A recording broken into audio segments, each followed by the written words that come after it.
ফ্যাসিবাদ বিলোপ ও নতুন সংবিধানের দাবিতে ডাকা জাতীয় বিপ্লবী পরিষদের নাগরিক সমাবেশে হট্টগোল হয়েছে। সেখানে অন্তর্বর্তী সরকারের সমালোচনা করে বক্তব্যের জেরে হামলার শিকার হয়েছেন গণ অধিকার পরিষদের মুখপাত্র ফারুক হাসান।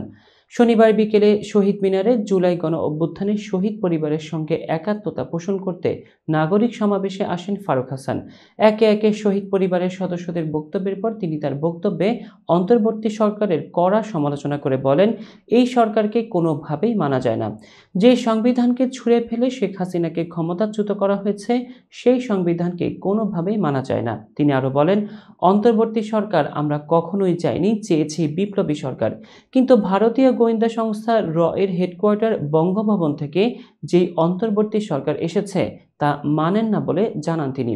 এরপর তাকে বাধা দেন সেখানে উপস্থিত জনতা। পরে তিনি সমাবেশ স্থল ত্যাগ করতে গেলে তার উপর অতর্কিত হামলা করা হয়। এদিকে সমাবেশের আয়োজক জাতীয় বিপ্লবী পরিষদের সদস্য সচিব হাসান মোহাম্মদ আরিফ দাবি করেছেন, কে বা কারা তার উপর হামলা করেছে তা তাদের জানা নেই।